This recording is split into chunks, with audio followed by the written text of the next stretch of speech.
Sony ZS-D5, CD, cassette and MD link. Reported as not powering up at all. If I press the power button, I've got nothing. I haven't tried it with batteries. The CD tray opens okay. The cassette tray opens okay, a little bit slow. I'll do a little lubrication and cleaning on that. It's auto reverse head on that, so I need to check that out. Radio, FM radio. Other than that, nothing else is working on it. So I thought what we'd do, could have a look at the circuit diagram, and on the input to the transformer just there is a fuse which is not replaceable, so if the transformer's duff, it's not going to be easy to replace, but we'll have to get a replacement for that. Coming out of the transformer on the one winding, there's another fuse, and up here we've got two fusible resistors, which is R901 and R902. So it's three possibilities we could test, but I think what we'll do, we'll just put the meter across the windings and the input of this mains transformer and just see if we've got a reading. We've set the meter to ohms. I'm just going to probe across the mains input, and it's reading about 96 ohms. So at least we've proved that primary winding is okay. Next thing to do, I think, is open the unit up and have a look inside. I have got some long reach screwdrivers here, which I think are a bit overkill. I was bought them as a Christmas present. They asked me what I wanted. I said some long reach screwdrivers. I didn't really think they'd come nearly half a metre long. I think they'll definitely fit in the hole. I can actually do it from behind the camera. But it's looking like we've got some arrows indicating the screws we need to remove. So I'll get those removed, and hopefully we can then separate the front from the rear. And I've not taken one of these apart, so it's not something I've done before. And have a look inside. I've just quick check in the battery compartment. There is some actual batteries in there. They look a bit corroded up, so that's another job we've got to do. So let's get those out, and then we'll look at getting the back off. Yeah, these are definitely corroded up, wherever they are. Must be for the real-time clock, I presume. That's leaked quite badly.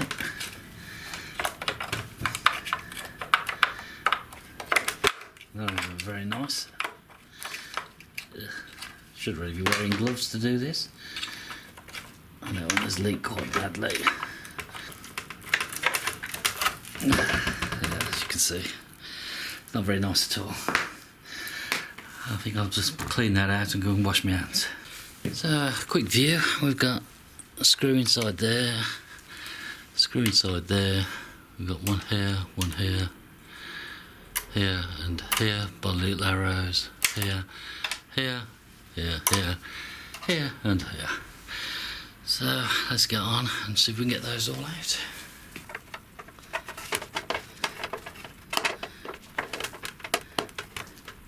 But we definitely need a long screwdriver for these ones.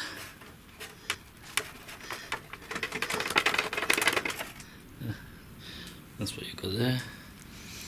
And it's probably going down about that far.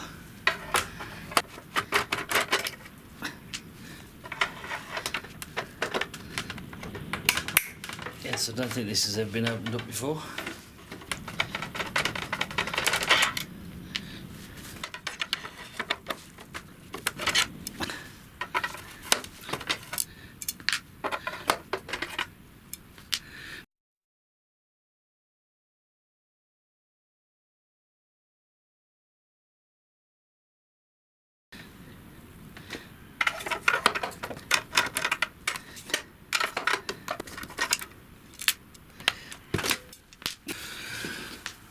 I think that's all the screws out.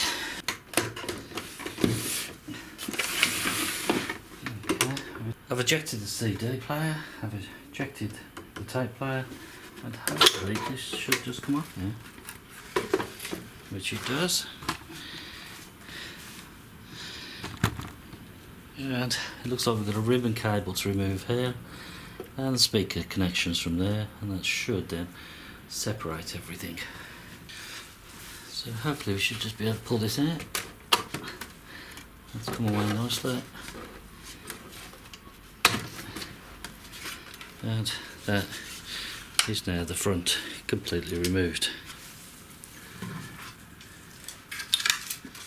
And that's the front now completely removed. It's only just this connection and the speaker connections. And well, it's ready now for cleaning up.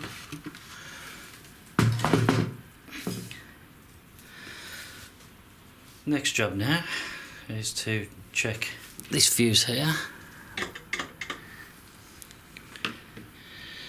which is F901. So we'll check that with the meter, and hopefully it's just that at fault. Well, unfortunately I did check 901. I forgot to press record, but the fuse had blown, so I have now replaced the fuse. If you just use the meter set to ohmage, there you go, 0 ohms, which is what we should expect. Right, I think to check this fully, I'm going to take the power supply board out, which I'm presuming is just held on by the screws on the transformer.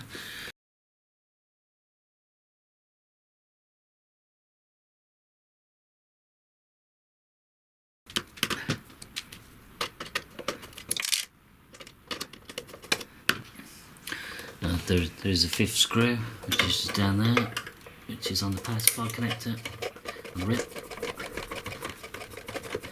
There's 2 screws in total. Hopefully this board should lift out.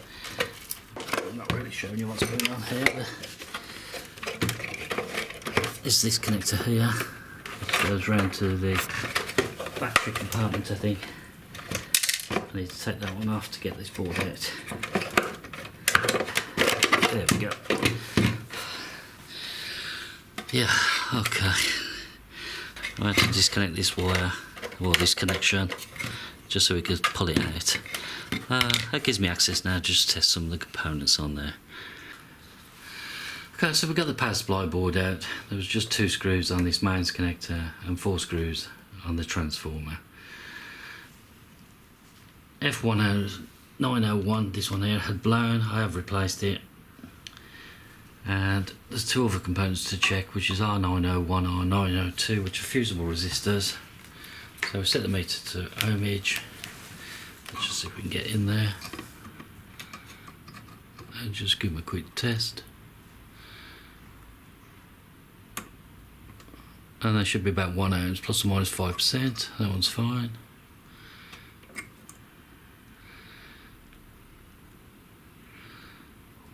And that one's fine. Next thing to do is test the diode. So if we set this to diode on the bridge rectifier, so we'll just run through the bridge rectifier.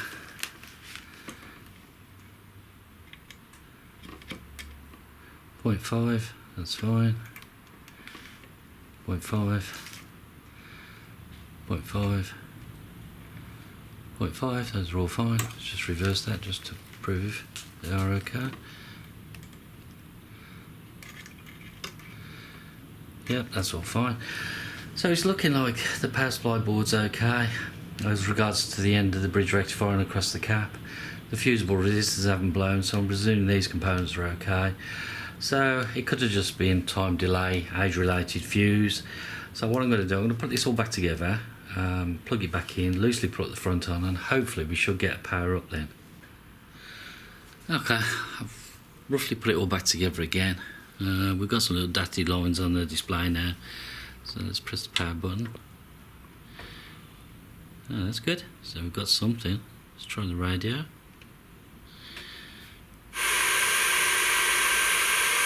That noise, that's always a good sign. Let's try the CD.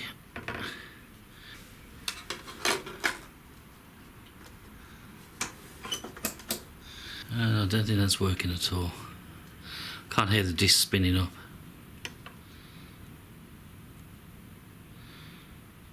No, I can't hear the disc spinning up at all on there. So it looks like the CD is not working. Let's just test the tape.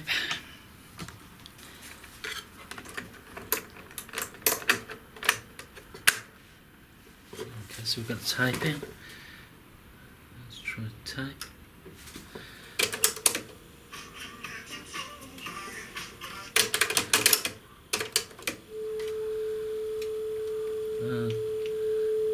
That's my 440 Hz test tone. Sounds a little bit off, but we can adjust that. Yeah, so the tape sounds like it's playing a little bit slow, but it's more the CD's not operating at all, so we've got no power to the CD drive. It's not spinning up. I can't hear it at all.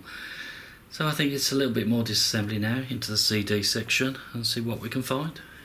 I can't see anything else that's jumping out, but looks like to get the CD apart, there's a screw down there, there's one down there. We can get the handle off as well by the look of it, and I can't really see anything else. So we've taken these screws out the back, so hopefully with the removal of those two screws we might be able to lift the CD deck out.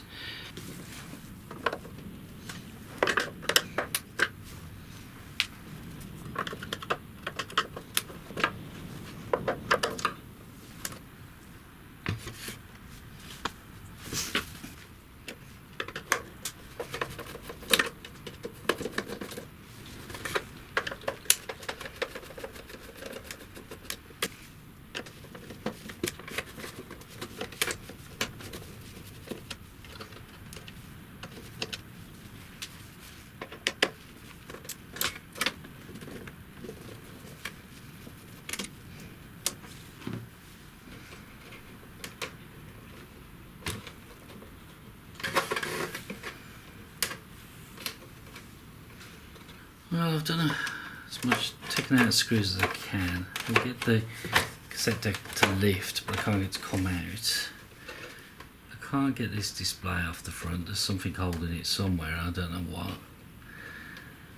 I might have to take the complete cassette deck out to get access to the bottom of this to find out what's holding this in. Because I thought this would literally just drop away, but it's in really tight. I can't pull this up any further. I'm going to lift the handle out of the way. I've got movement on it, so it is loose, the CD player. There's a couple of connections here I'd have to remove. I just can't get access to it, and the only thing I can think of is if I take the cassette deck out, well, basically if I just take everything off really and bring everything out and get it away from the back casing.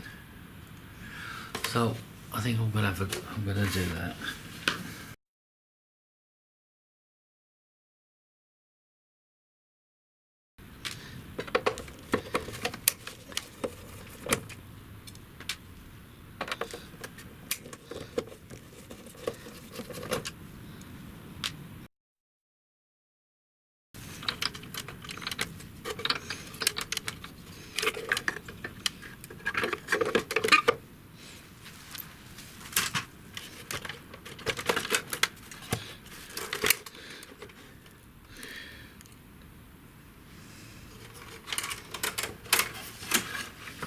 Yeah, I think I need to get this out anyway because I want to look at changing the belts on it. I've got a connector on the top here. So that's become away. Well, at least I can move that away now. Pull that one off. And there's a couple more down here.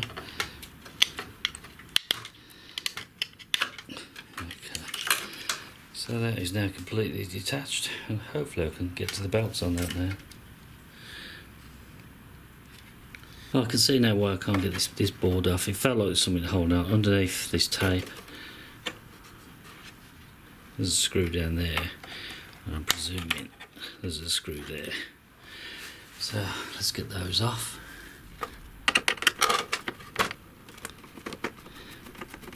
Two of the fingers.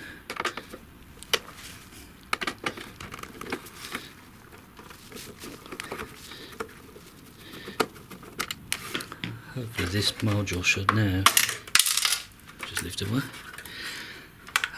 That's good. Now, I'm sort of hoping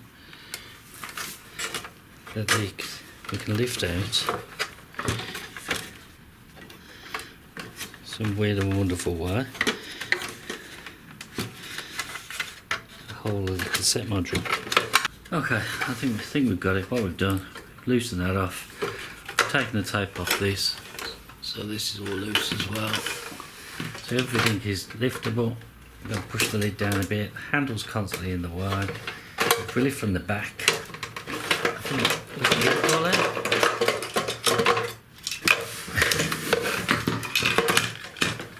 And there we have it. I tried to leave as much connected as I could, and it's just a question now of disconnecting this CD unit, and hopefully there might just be a belt that's gone. Or it could be a motor issue. If it's a belt, life's simple. If it's a motor, it's a whole nother level. But we'll get it apart. We'll get this top piece off here, so we can at least lift this piece off and have a look inside it.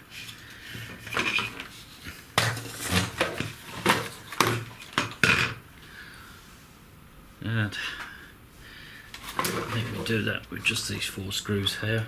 And we should then be able to lift this away. There's a ribbon cable there to replace. We'll put back on.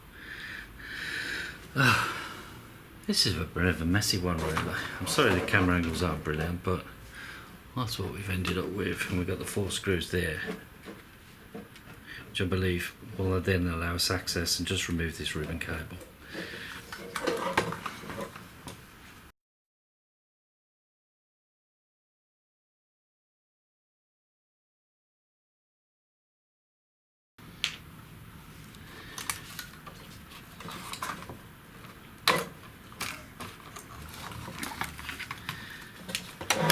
There we go, we have access now. I can actually now get to the CD module, and I don't think there's any belts on there, so it could just be that the motor's died, but we can test all that. Okay, what I originally thought was the switch was this. This is the actual latch. This is the switch. And I think that's the fault. See, hear that click?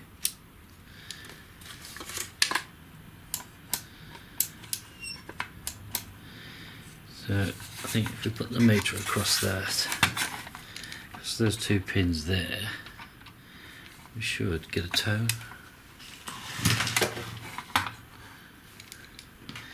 Now the door's closed.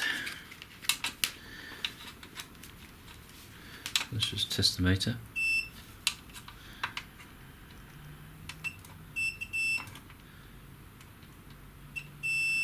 There we go. So we get a switch.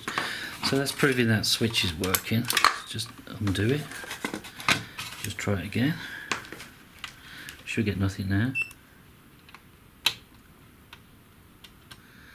Okay, yeah, so that's fine. Because the way these cassettes normally work is that first of all it detects the switch. Then it does the focusing on the motor before it then spins up the disc. So it won't spin up the disc until the focus is right. So it's more than likely a problem with the laser module. We've proved this switch is okay. We'll take this whole module out and we'll have a look at that. But it might just be a question of replacing the whole of this module. And then obviously I've got to test the motors to make sure they're still currently running, but I can power those up independently. Let's take the whole module out.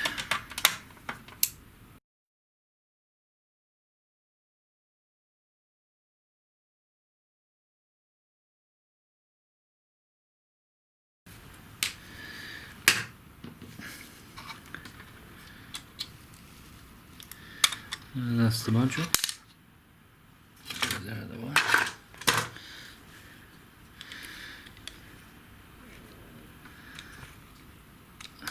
We just check it now for operation. Oh, it's very, very stiff, that is. Oh, I can't even move that.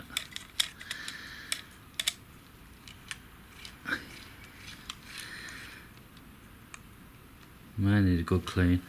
What I need to do as well is examine the teeth on the smaller cogs and to make sure the gearboxes are in good working order. But that was very, very stiff. I couldn't even move that. So it may just be a lubrication. So I think we'll do that. I'll check all the teeth on there. I'll check all the teeth on there. I'll take the rails off, give those a clean. And no problem to take off at all. And hopefully we can get it back up and running. Could just be that it was seized into position. Does feel a bit ratchety, that, so I will give that a good clean. Just having a quick inspection on it, and if we look down here,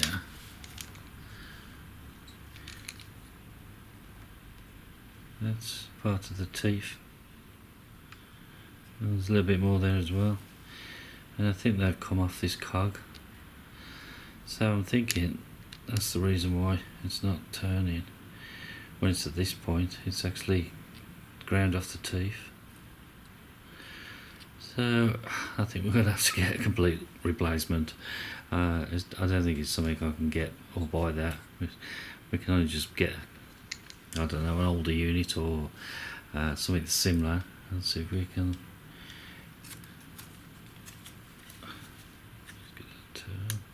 Yeah, you can hear it grinding. It's missing on the teeth.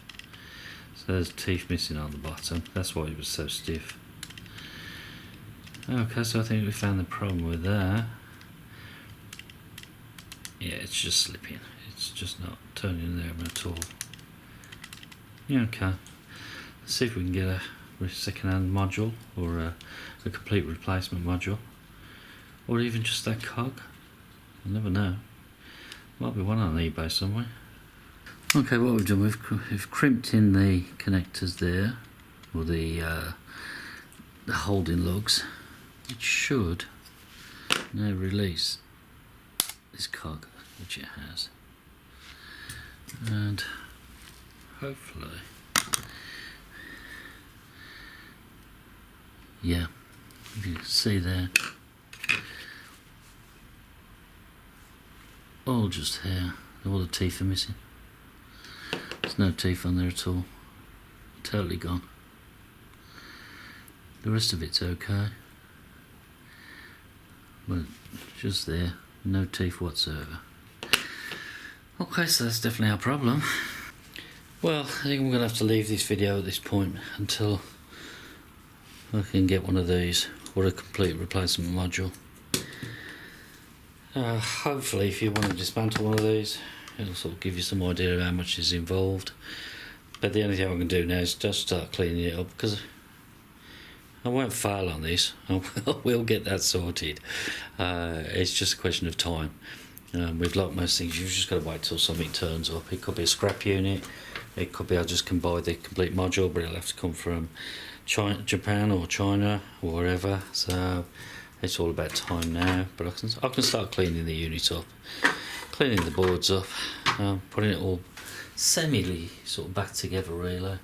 It does need a good clean, and this front end, as you can see, there's quite a bit of grubbiness to it, so I will take the speakers out, see if we can get the grills off, and just give it a generally good clean. But there's not a lot to it to take it apart. I didn't really need to disconnect the power supply.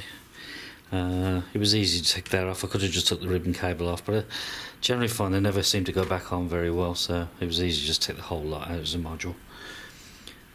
And that part of the board coming off was simple enough. I have tested that switch, it does seem to be working, so that's your actual operation switch. So as I say, these normally work by, it'll detect that that's closed first, then it'll focus the laser, then it'll spin up the disc, but obviously it could be focusing the laser because it is saying play, it is ready to go, but I think the motors are spinning, but obviously with the teeth missing, it just can't move the laser in and out.